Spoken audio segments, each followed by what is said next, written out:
कोई समस्या ऐसी नहीं रहेगी जिन समस्याओं के लिए हमें लड़ना पड़ता है।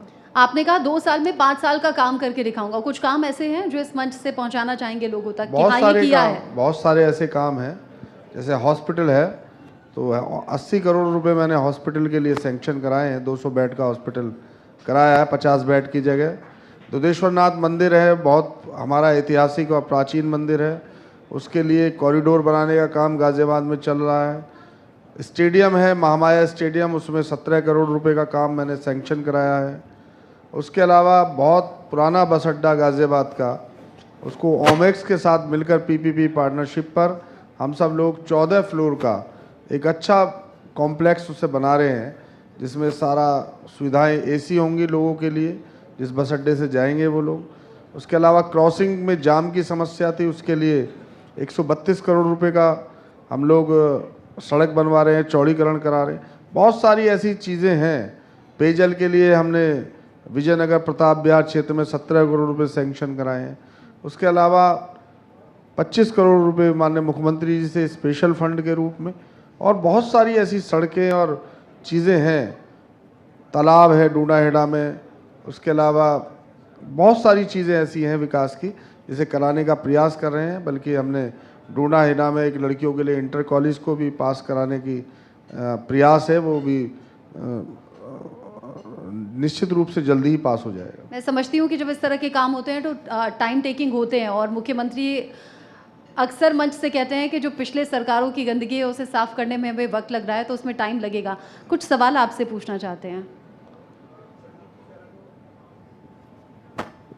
हेलो, आपका स्वागत है। आप इस मुद्दे पर यहाँ पर आए हैं, ये स्वागत है। लेकिन एक समस्या है जो प्रदेश के अंदर है, प्रदेश के अलावा कुछ समस्या गाज़ियाबाद की, जिसका ध्यान शायद कागज़ों में तो जा रहा है लेकिन ज़मीनी हकीकत कुछ और है। अगर हम स्कूलों की बात करते हैं, प्राथमिक विद्यालय गाज़ियाबाद के इस हालत के अंदर है कि उनके लेंटर या उनकी दीवारें कब गिर जाएं कुछ नहीं पता, जिस पर जो अपना शिक्षा विभाग है देखने के बाद भी आंखें मूंद कर बैठा हुआ है। दूसरी समस्या नहीं बोलेंगे, गुजरात मॉडल यूपी में लागू होने वाला है, इसमें लगभग 27,000 स्कूलों को मर्ज करा जाएगा या बंद करा जाएगा, जिसको लेकर शायद सरकार अपना जो विज़न साफ नहीं कर पा रही, जिसको लेकर विपक्ष काफ़ी हावी रहा। तो ऐसी क्या कमियां रही हैं, उन भ्रांतियों को सरकार दूर नहीं कर पा रही है? देखिए, मैं यहाँ से मंच से कहूँगा, मुख्यमंत्री जी ने भी विधानसभा में कहा है, लगातार बयान आया है, कोई स्कूल मर्ज नहीं किया जा रहा, कोई स्कूल बंद नहीं किया जाएगा। पहली बात तो ये है। दूसरी बात, जो जर्जर स्थिति में है उसकी सूची बनाकर हम सब लोगों ने जिलाधिकारी महोदय को दे दी है, और जितने भी जर्जर स्कूल हैं गाज़ियाबाद के अंदर उनको दुबई पुनः निर्माण कराने की योजना है। बहुत जल्दी आप देखेंगे कि बेसिक शिक्षा अधिकारी के द्वारा, मेरे बयान भी पीछे अखबारों में छपे हैं, कि हम सब लोगों ने पूरी तैयारी कर और उसके अंदर जो जर्जर हालत में जो चीज़ें हैं, जो स्कूल हैं, उन सबको हम दोबारा से उसका पुनर्निर्माण कराएंगे। जिन कामों का आपने जिक्र किया कि जो काम आपने किए हैं वो वाकई तारीफ़ के काबिल हैं, और हम ये समझते हैं प्रैक्टिकली कि ऐसा नहीं होता कि चुटकी बजाते ही काम हो जाए। चूँकि आप ज्ञानोदय के मंच पर हैं, तो ख़ास तौर से स्टूडेंट्स के लिए, युवाओं के लिए कोई मैसेज आपका? मुझे बड़ा कष्ट होता है कि आजकल मोबाइल में जो हमारे बच्चे हैं, जो युवा हैं, आजकल सब पार्क खाली पड़े रहते हैं। शाम को हम देखते हैं कि वो एक स्थिति थी जब पार्क भरे रहते थे, क्रिकेट खेलने वालों की, फुटबॉल खेलने वाले बच्चों की संख्या बहुत होती है थी। आज के समय में सब मोबाइल पर व्यस्त हैं, फिज़िकल एक्टिविटी बिल्कुल ख़त्म हो गई है। तो फिज़िकल एक्टिविटी भी बहुत ज़्यादा ज़रूरी है। और मैं स्कूल वालों से भी मुझे शिकायत है कि कोरोना से पहले जितना होमवर्क दिया जाता था वो सब होमवर्क बच्चों को उनकी कॉपी पे दिया जाता था। आज की डेट में वो स्कूल वाले भी सारा होमवर्क अपने मोबाइल पे देते हैं, जिससे बच्चों को मोबाइल लेना बहुत आवश्यक हो गया है। और उस मोबाइल के कारण बच्चे या तो गेम खेलते हैं या कहीं बात करते हैं, उनका जो दिमाग है वो दिमाग डिस्टर्ब हो जाता है। तो ये जो पहले परंपरा थी 2020-21 से पहले, वो परंपरा लागू होनी चाहिए, और जो होमवर्क है वो होमवर्क की तरह होना चाहिए।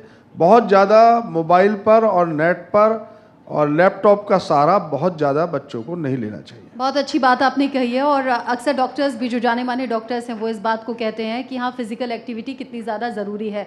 आप मंच पर आए, अपने ये सभी ज्ञान की बातें जो हमारे ख़ास तौर से व्यूअर्स तक पहुँचाई, बहुत बहुत शुक्रिया। एक बात मैं लास्ट और कहना चाहता हूँ कि जो शिक्षा का व्यवसायीकरण हो रहा है, मैं उसके बहुत खिलाफ हूँ। और शिक्षा का व्यवसायीकरण के लिए सरकार को भी कदम उठाना चाहिए, सरकार भी उठाएगी कदम। लेकिन ये जो इतनी महंगी शिक्षा प्राइमरी में हो रही है, सरकारी स्कूलों को छोड़कर, इस पर भी हम सब लोगों को, मैं देखता हूँ गाज़ियाबाद में हमारे संगठन तो उस पर उठाते ही हैं। मैं भी जब भी मुझे मौका मिलता है, मैंने भी माननीय मुख्यमंत्री जी के सामने ये बात रखी है। लेकिन शिक्षा एक ऐसा आभूषण है जिसे कोई चुरा नहीं सकता। तो मेरा आपके चैनल के माध्यम से भी प्राइवेट जो स्कूल हैं उनसे भी मेरा एक रिक्वेस्ट है, निवेदन है कि इसका व्यवसायीकरण ना करें और शिक्षा पर जो फीस है उस फीस को इतनी ना करें कि मध्यम वर्गीय और निम्न वर्ग के लोग अपनी शिक्षा ग्रहण ना कर सकें। आपने जो बात कही और लोगों की जो तालियां मिली उससे समझ में आया कि दुखती रग पर ऐसा लगा कि हाथ रख दिया आपने, और लोग बहुत कोरिलेट कर रहे हैं इस पूरे मुद्दे पर। और आप चूंकि विधायक के पद पर हैं, अधिकार भी रखते हैं, जिम्मेदारी भी रखते हैं, तो मैं चाहूंगी मैं इसके लिए जरूर प्रयास करूंगा, 100% प्रयास करूंगा। भविष्य के लिए बहुत शुभकामनाएं आपको। और जो आपने दावा किया था 2 साल में 5 साल का काम करके दिखाऊंगा, और आपने चूंकि सीए जैसी जॉब छोड़ी है और आप पॉलिटिक्स में उतरे हैं, तो भविष्य के लिए बहुत शुभकामनाएं। आप जैसे नेताओं को आगे बढ़ना चाहिए और देश को ज़रूरत है आप जैसे नेताओं की। बहुत धन्यवाद, थैंक यू। बहुत धन्यवाद आपका।